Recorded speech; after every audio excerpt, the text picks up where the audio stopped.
Halo, Assalamualaikum adik-adik. Apa kabar semuanya? Semoga dalam keadaan sehat-sehat saja. Amin ya rabbal alamin. Baiklah, sekarang kita akan membahas tentang perkembangan remaja. Bersama saya, Ica Herlawati. Sebelumnya kita telah membahas tentang teori-teori dasar di psikologi perkembangan. Oke, jadi sekarang dalam perkembangan satu sudah selesai membahas tentang dari tahap prenatal, bayi, anak-anak, dan juga remaja. Sebagian mungkin sudah ada membahas tentang remaja. Tapi di perkembangan dua ini bersama saya kita akan membahas lagi tentang perkembangan remaja. Kita semua tentu sudah melewati masa remaja, bukan? Atau kira-kira usia remaja ada usia dari berapa ke berapa ya? Apakah kita semua masih seusia remaja? Kita seumuran enggak sih ya? Mungkin adik-adik masih dalam tahap remaja, oke? Karena remaja itu merupakan zaman peralihan dari anak-anak menjadi dewasa. Kadang susahnya remaja ini dibilang anak-anak tapi udah besar gitu kan. Dibilang dewasa tapi belum besar gitu. Jadi dia masih peralihan antara anak-anak menjadi dewasa. Makanya kita sebut dengan remaja. Kemudian ketika kita membahas tentang remaja, apa sih yang paling kita ingat? Mungkin ya kalau misalkan dulu nih, zaman-zaman saya kan masih main Facebook. Facebook itu suka tuh ngingetin tentang masa lalu gitu loh, foto-foto lama. Terus jadinya kita tuh suka posting dengan caption zaman jahiliyah gitu. Jadi mungkin banyak pandangan negatif ketika kita remaja. Kita sering menganggap zamannya alay, zamannya cabai-cabean gitu ya. Tapi ketika kita udah dewasa, kita memandang masa remaja sebagai zaman yang buruk gitu, zaman negatif. Karena juga ada salah satu tokoh Stanley Hall menggambarkan bahwa zaman remaja itu disebut dengan zaman yang ribut dan penuh tekanan atau storm dan stres. Memang iya ya waktu remaja banyak tekanan atau stres gitu. Nanti kita bahas. Kemudian positifnya remaja, remaja ini seorang remaja itu biasanya memiliki keyakinan dan optimisme yang kuat tentang masa depan. Contohnya tuh misalkan masa remaja itu kita ngerasa yang paling kuat, oh pas remaja tuh kita punya cita-cita nanti tuh aku pengen sukses. Kita tuh yakin dengan masa depan kita, kita akan sukses nanti ke depannya, kita akan bahagia ke depannya gitu kan. Makanya pas remaja itu biasanya seseorang cenderung yang kayak PD-nya tuh tinggi gitu. Terus kalau kita melihat remaja saat ini, itu tuh berada di lingkungan yang kurang stabil dibandingkan dengan remaja zaman-zaman dahulunya, atau saya termasuk zaman dahulu, dan terdampak dengan berbagai gaya hidup yang tidak sehat yang zaman ini. Bukan maksud saya mungkin setiap zaman memiliki prosesnya masing-masing, zamannya masing-masing. Mungkin zaman saya itu, zaman remaja itu, kami itu gaul itu nek-nek oplet gitu ya. Terus gaul itu dengan tulisan alay besar kecil huruf gitu. Itu tuh udah paling gaul. Terus dulu zaman-zaman gaulnya itu zaman-zaman foto yang dari atas gitu loh, tuh gitu-gitu. Yang kayak emo-emo gitu. Kalau zaman remaja adik-adik tuh yang alay itu gimana sih zaman remaja kalian itu yang zaman cabe-cabean kah atau apa? Karena zaman saya remaja belum ada tuh istilah cabe-cabean karena belum semuanya kita pandai bawa motor dan punya motor. Zaman remaja kami dulu masih yang kayak naik angkot itu paling keren itu naik angkot tuh rame-rame gitu. Kemudian ciri-ciri remaja, ketika kita remaja itu ada percepatan pertumbuhan. Secepat itu pertumbuhan fisik itu nampak gitu peningkat biasanya dibuktikan dengan tinggi bertambah berat badan meningkat gitu tapi percepatan itu cepat gitu. Tapi perubahan ini lebih cepat itu terjadi pada kalangan wanita. Biasanya wanita tuh yang perempuan, anak perempuan itu dari anak-anak remaja itu duluan tingginya daripada yang laki-laki. Tapi nanti pas udah dewasa laki-laki itu ciut gitu loh. Tiba-tiba aja nanti pas udah dewasa awal laki-laki setinggi ini, perempuan masih gini aja gitu. Terus remaja ini biasanya sudah muncul minat seksual dan ke hal-hal yang berbau romantis itu dengan lawan jenis itu biasanya meningkat gitu, sudah mengalami peningkatan. Tapi mungkin anak-anak SD udah ada yang kayak gitu juga ya? Kalau kalian dulu SD udah mulai suka-sukaan nggak sih? Udah mulai tertarik dengan lawan jenis nggak? Tapi biasanya meningkatnya drastis itu ketika remaja, yang kayak pantang dilirik sama lawan jenis, pantang di sama lawan jenis, udah ngerasa disukai gitu. Dan sebaper itu gitu. Atau zaman sekarang masih sebaper itu juga. Terus zaman remaja biasanya ciri yang paling banyak dialami remaja itu akan lebih memilih teman sebayanya daripada orang tuanya. Jarang tuh anak remaja yang masih keluar sama orang tuanya, diajak jalan sama orang tuanya. Biasanya dia akan lebih memilih pergi sama temannya daripada orang tuanya. Walaupun orang tuanya pergi liburan, dia bisa saja dia memilih diam di rumah aja, yang penting dengan teman gitu loh. Tuh, kalian gitu juga nggak sih dulu? Tuh. Terus secara kognitif, secara pemikiran gitu ya, remaja itu sudah mampu melakukan penalaran abstrak, yaitu merenungkan masalah abstrak seperti keadilan atau kesetaraan. Maksudnya kita tuh sudah bisa berpikir, berproses. Dulu kan kita zaman anak-anak kita belum bisa berpikir secara abstrak, kita hanya berpikir apa yang nampak, apa yang ada gitu. Tapi kalau udah remaja ini kita sudah berpikir ke abstrak, hal-hal abstrak gitu. Tapi tidak ada akhir yang jelas untuk masa remaja di masyarakat. Maksudnya gini, tidak ada patokan harus umur berapa di masa remaja gitu. Mungkin rata-ratanya sih dari 13, 12 sampai 21 ya. Cuman belum ada, menurut saya sih, secara umur memang sampai 21 gitu kan, tapi masih ada remaja itu yang secara kognitifnya belum terlalu berkembang. Kemudian perubahan yang dialami remaja, yang pertama itu ada perubahan fisik, bukan remaja aja ya, semua manusia itu mengalami perubahan fisik, kognitif, sosial emosi gitu yang kita belajar di psikologi perkembangan. Jadi perkembangan fisik yang pada remaja itu yang pertama ciri khasnya adalah pubertas, puberity. Adik-adik udah puber semua. Puber itu biasanya di ciri-cirinya gimana sih kita kalau ngeliat, ih kamu puber ya gitu. Biasanya puber tuh udah ada perubahan-perubahan yang bergejolak yang kayak udah mulai bisa dandan, udah mulai pakai deodoran, pakai pomade gitu kan. Sebenarnya pubertas itu merupakan periode kematangan fisik yang cepat yang melibatkan perubahan hormonal dan tubuh, terutama terjadi pada remaja awal. Kalau wanita, pubernya itu yang menstruasi.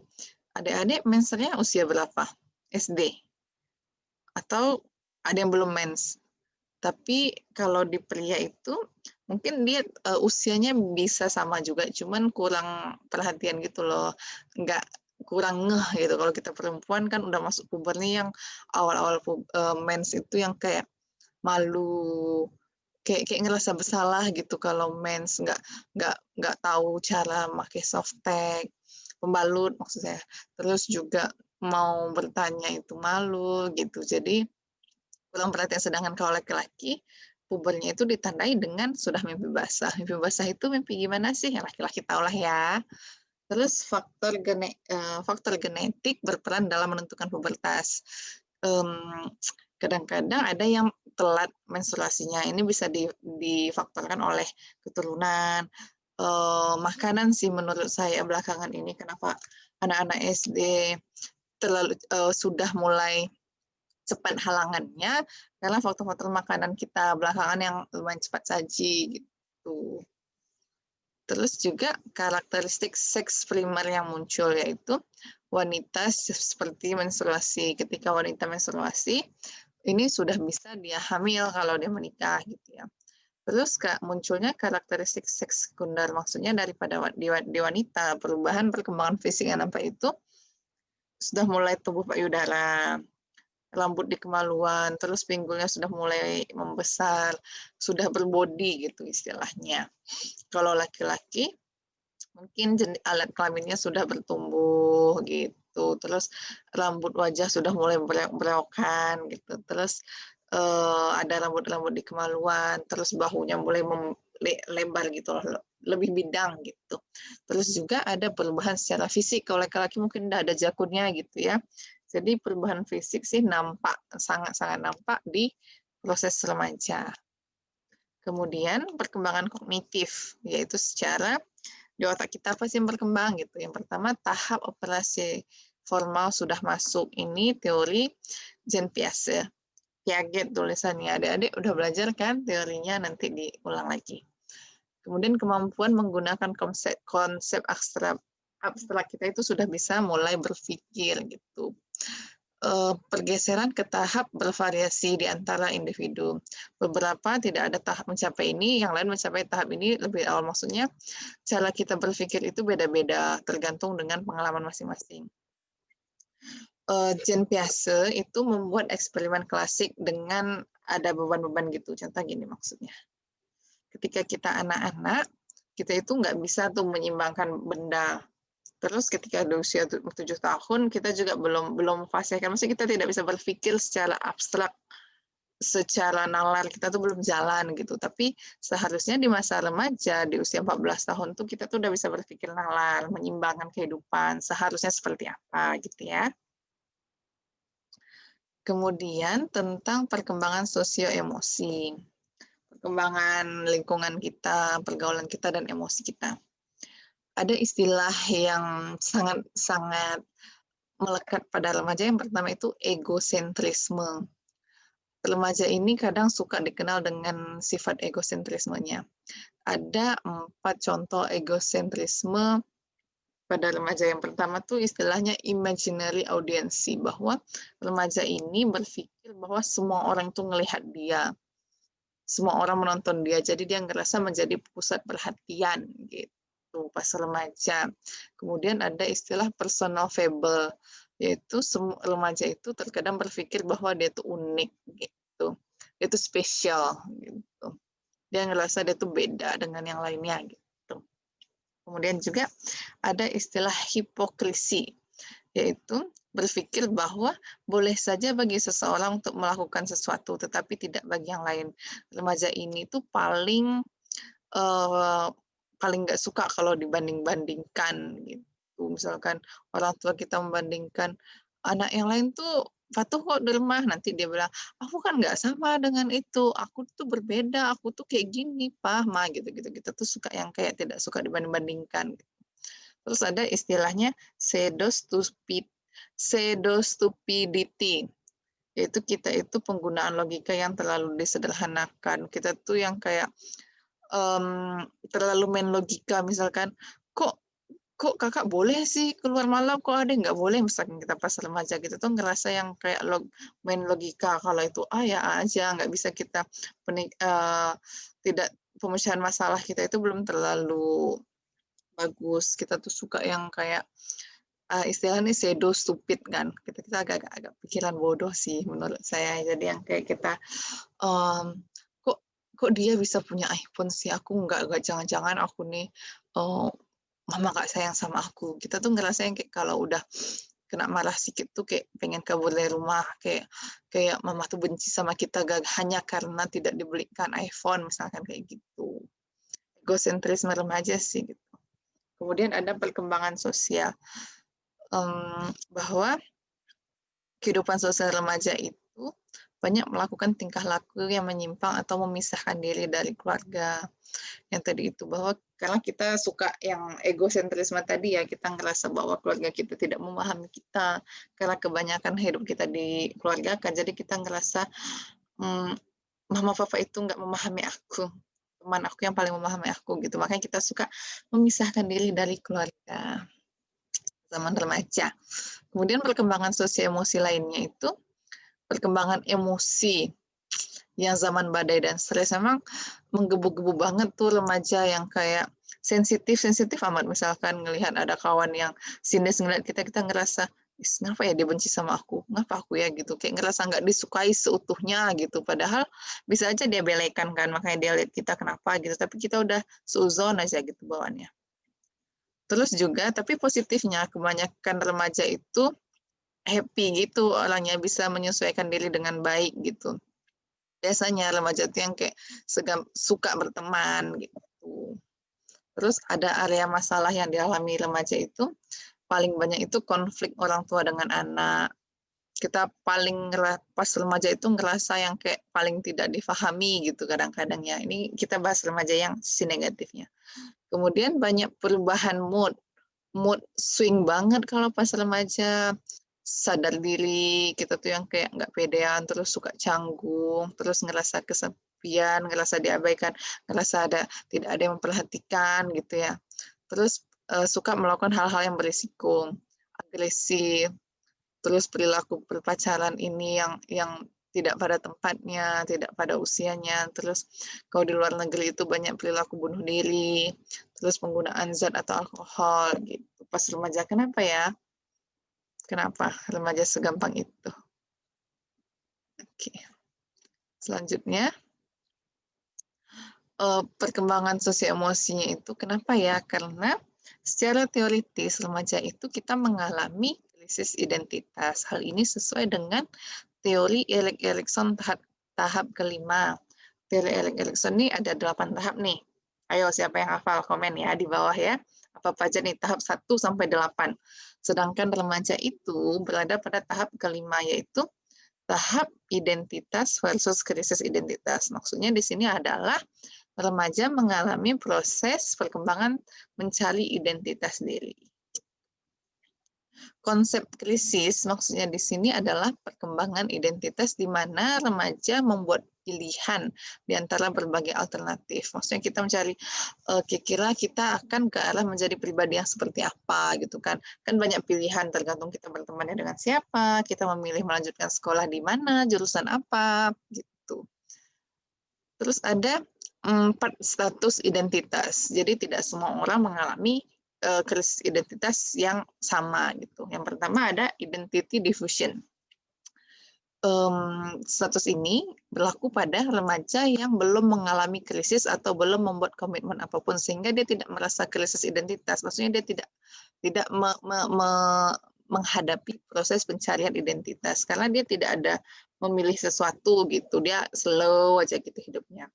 Yang kedua, identity foreclosure, yaitu remaja yang telah membuat keputusan dalam hidup, tetapi belum mengalami krisis. Kenapa? Karena orang tuanya yang mengarahkan.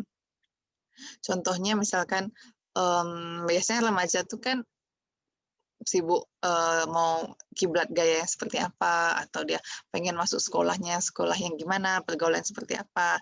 Bagi yang identity foreclosure ini, dia adalah yang orang tuanya yang mengambil keputusan yang ikut kata orang tua gitu. Biasanya orang tua yang otoriter, kamu nanti sekolahnya di sini ya, kamu harus pakai jilbab yang kayak gini, kamu harus gaya yang seperti ini, gitu-gitu. Kemudian yang ketiga ada identity moratorium. Di sini remaja yang berada dalam krisis, tetapi komitmen mereka tidak ada atau masih belum jelas. Maksudnya yang kayak, oh nggak tahu, ikut-ikut kawan aja, gara-gara kawan sekolah sini, aku sekolah sini, kawan begaulnya ini, aku main ini gini gitu. Itu identity moratorium ini sih yang paling bermasalah bagi remaja yang kayak nggak tahu mau ngapain gitu. Kalau yang pertama kan slow aja tuh, ngikut aja. Terus yang kedua karena ada orang tua yang mengarahkan, dia ngikut aja gitu. Terus yang ketiga ini yang ngerasa terombang-ambing, sehingga sangat mudah terpengaruh dengan hal-hal yang tidak baik. Tapi yang terbaik itu adalah pencapaian identitas, bahwa telah terjadi nih krisis, harus seperti apa, aku nih orangnya seperti apa, apakah yang percaya diri, yang pemalu, apakah yang pendiam, atau yang terbuka, tertutup gitu. Tapi bagi remaja yang mencapai identitas, dia telah mengalami krisis dan membuat komitmen dalam hidup. Oh, aku orangnya nggak suka dugem nih, jadi orang ngajak-ngajak aku nggak akan ikut juga, karena aku tahu diri aku nih seperti ini gitu. Adik-adik udah mencapai identitasnya belum, atau masih segampang itu terpengaruh dengan orang-orang sekitar, masih nggak tahu, ya aku nih orangnya kayak mana ya, aku nih sukanya apa ya, pengennya apa ya, cita-citanya apa ya, gitu. Termasuk di status yang mana? Ayo komen di bawah ya. Oke, seterusnya tentang hubungan remaja dan keluarga. Coba diingat-ingat. Sekarang kan masih remaja tuh ya. Bagaimana hubungan adik-adik dengan keluarga? Sebagian besar pasti ada yang baik-baik saja. sebaiknya pun kita harus baik-baik saja kan dengan keluarga, tapi umumnya remaja-remaja ini banyak permasalahan yang menginginkan kebebasan, tetapi orang tua seringkali mengontrolnya. Ya karena orang tua pernah mengalami remaja sehingga dia ngerasa um, menghadapi masa remaja merupakan hal-hal yang sulit dan berisiko, makanya dikontrol. Cuman kita ketika remaja, pas kita dikontrol, kita ngerasa yang kayak dikekang, tidak dimengerti, tidak disayangi gitu. Padahal sebenarnya pasti semua orang tua ingin yang terbaik untuk anak-anaknya. Cuman tadinya remaja itu berpikir secara abstrak gitu. Biasanya konflik orang tua dan remaja itu meningkat antara lain karena perubahan biologis pada masa pubertas, itu karena masa kita kan perubahan fisik, ngerasa kita udah besar nih, badan udah besar nih gitu. Udah bukan anak-anak lagi, udah berani ngambil risiko gitu. Kita ngerasa gitu pas remaja. Terus perubahan kognitif remaja di mana idealisme dan penalaran logis meningkat. Kita tuh ngerasa gini, emang kenapa kalau keluar malam? Kan nggak apa-apa gitu. Misalnya kan orang tua kita ngelarang gitu kan. Tapi dalam pikiran kita tuh karena kita berpikirnya abstrak, kita ngerasa, emang kenapa? Kok orang lain boleh, aku nggak boleh gitu. Terus perubahan sosial yang berfokus pada kebebasan dan identitas. Karena kita remaja kan pengennya berteman gitu. Ngerasa bangga ketika punya teman banyak. Jadi ketika tidak dibolehin sama orang tua keluar dengan teman, ngerasa malu, ngerasa nggak gaul, takut diajakin, takut ketinggalan zaman gitu. Terus perubahan kedewasaan di antara orang tua. Tapi berjalannya waktu, nanti ketika dewasa, kita akan lebih memahami dengan orang tua. Tahu bahwa, oh ternyata dulu itu orang tua kita melarang karena sayang gitu. Tapi pas remaja, pasti adik-adik ada yang merasa bahwa teman lebih baik daripada orang tua gitu. Terus karena adanya harapan yang tidak terpenuhi oleh remaja dan orang tua, apalagi pas zaman remaja suka banget membandingkan diri dengan kawan-kawan yang kayak dia dibelikan sama papanya mobil baru, motor baru, aku kok enggak ya. Kayak kita ngerasa coba aja orang tua aku kayak gitu gitu. Terus suka membanding-bandingkan gitu karena kita berharapnya kehidupan remaja kita seperti ini, tapi keluarga kita nggak mendukung gitu. Siapa yang masa remajanya baik-baik aja dan tidak mengalami konflik dengan keluarga? Bagi tipsnya dong. Terus ada hubungan antara remaja dengan teman sebaya. Nih, gini banget nih remaja dan teman sebaya. Seakan-akan nggak dipisahkan gitu. Remaja itu seringkali mengikuti standar teman sebaya. Pokoknya kayak mana temannya harus kayak gitu. Pakai iPhone apa harus kayak gitu. Ngerasa dikucilkan kalau tidak bisa ngikutin gaya teman-teman. Misalkan gini, kawannya udah pernah jalan-jalan ke sini, malu tuh nggak pernah jalan-jalan ke situ karena mengikuti standar teman gitu. Wih, kawan aku udah pernah ke Singapura, masa aku belum? Nanti kita jadinya yang berbohong lah untuk biar dapat pergi situ. Itu yang negatifnya, padahal yang positifnya seharusnya kita nabung gitu kan. Terus kepatuhan terhadap teman dapat memiliki efek positif dan negatif. Karena masa remaja ini yang sepatuh itu dengan teman, sepercaya itu dengan teman. Jadi kalau ketemu teman yang baik, ya kita bisa baik. Gitu. Misalkan kita percaya dan dekat dengan teman yang memang rajin, punya cita-cita yang tinggi, rajin ibadah, kita bisa ngikut ke teman gitu. Tapi kalau teman kita yang kayak huru hara aja, tidak punya tujuan, seks bebas, ya segampang itu juga kita dekatnya. Karena kita ngerasa itu yang paling benar saat itu. Terus ada istilah keanggotaan grup, yaitu klik geng lah ya istilahnya, yang dapat mendominasi kehidupan individu. Geng-geng itulah, ingat nggak sih dulu pas remaja, geng-geng apa sih yang kalian punya? Ceritakan dong tentang geng-geng zaman remaja. Kalau zaman saya itu ada istilah geng Nero ya, perempuan. Pokoknya kalau mau masuk geng itu syaratnya harus gini. Misalkan dulu itu zaman kami yang kayak kalau mau masuk geng dia harus pakai sepatu kickers. Kalau pengen masuk sama dia tuh harus punya Facebook kawannya segini, gitu-gitu loh, yang aneh-aneh gitu syaratnya. Kalau teman-teman adik-adik ada nggak yang kayak gitu? Mau masuk geng itu syaratnya aneh-aneh gitu. Terus juga identitas kelompok seringkali lebih penting daripada identitas pribadi.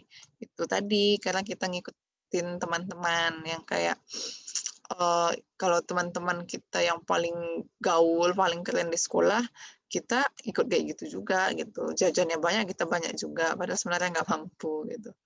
Pas remaja sih memang yang kayak gitu, tapi semoga nanti pas udah dewasa lebih bisa berpikir nalar. Karena penelitian ada zaman dulu menunjukkan bahwa hubungan antara keanggotaan kelompok tertentu dengan harga diri. Karena sebagian remaja ngerasa kalau dia tidak masuk geng itu, tidak punya teman segeng yang solid, ngerasa yang kayak pemalu, ngerasa harga dirinya rendah, ngerasa jelek banget, ngerasa tidak ada mau kawan, ngerasa tidak punya masa depan. Padahal kalau dia lagi, belum tentu loh dia yang paling keren di sekolah dulu itu, dia yang paling hebat di depannya, belum tentu gitu. Dan bahkan banyak kalau apalagi saya udah melewatinya ya, yang dulu geng-geng yang paling so hebat tuh biasa-biasa aja kok udah besar gitu. Tapi kadang-kadang waktu dulu kita ngerasa kalau nggak punya geng tuh kayak dunia akan runtuh, kayak nggak punya masa depan. Karena ada studi yang menunjukkan bahwa persahabatan itu penting bagi remaja. Kenapa? Karena perubahan tadi. Kita ngerasa bahwa kita sudah tidak anak-anak lagi, tapi kita tidak sepenuhnya dewasa, sehingga kita ngobrolnya tuh kalau mau curhat, ceritanya itu yang ngerasa paling bisa memahami itu adalah teman sebaya. Dan karena remaja itu sangat suka curhat atau ceritanya itu kepada temannya, makanya biasanya kalau ada permasalahan untuk remaja itu susah kita nasihatin remajanya, individunya langsung tuh susah, apalagi orang tuanya. Jadi yang paling tepat itu kalau remaja yang bermasalah, kita minta bantuan dengan teman-temannya. Misalnya kita ngelihat adik kita atau besok anak kita atau kita sendiri sekarang merasa bermasalah, kok dia pemalas belajar sih, kita harus dekatin teman dekatnya siapa, dia tuh kawan-kawan gabungnya siapa, biar bisa bantu tolong dong bilangin sama si Anu supaya dia lebih rajin belajar atau supaya dia tidak bolos sekolah lagi. Itu dia itu biasanya remaja akan lebih mau berubah kalau dinasehati oleh temannya sendiri daripada orang tua gitu. Karena ada egosentrisme tadi. Terus ada permasalahan-permasalahan pada remaja kebanyakan itu yang pertama ada istilah delinquent, yaitu kenakalan remaja. Ya istilahnya remaja itu banyak nakal, banyak yang bilang kayak gini, mending pas remaja nakal daripada nanti pas udah tua baru nakal gitu. Tapi sebenarnya nggak ada mendingnya sih. Cuman istilahnya remaja ini kan zaman pencarian jati diri. Memang sebaiknya orang yang pintar adalah yang belajar dari kesalahannya. Cuman ada lagi di atas orang pintar, yaitu orang yang jenius. Orang jenius itu orang yang belajar dari kesalahan orang lain. Jadi dia tidak perlu berbuat nakal atau berbuat salah untuk membentuk kepribadian yang bagus, tapi cukup dengan lihat permasalahan orang lain itu membuat dia lebih belajar gitu. Terus remaja ini saya tuh paling sering dengar, tapi saya nggak suka sih yang kayak bilang aturan itu dibuat untuk dilanggar. Karena banyaknya remaja itu menganggap bahwa aturan itu untuk dilanggar, kayak keren aja gitu melanggar aturan ya gitu. Keren ya kalau melanggar aturan. Nanti kita diskusi. Terus banyaknya remaja yang depresi. Tapi di Indonesia banyak nggak ya remaja yang depresi? Mungkin kalau kita sih istilahnya sekarang banyak remaja yang merasa insecure, merasa sepi, padahal sebenarnya semua keluarganya itu peduli, teman-temannya peduli, tapi kan kadang remaja itu ngerasa yang kayak menderita sendiri gitu loh.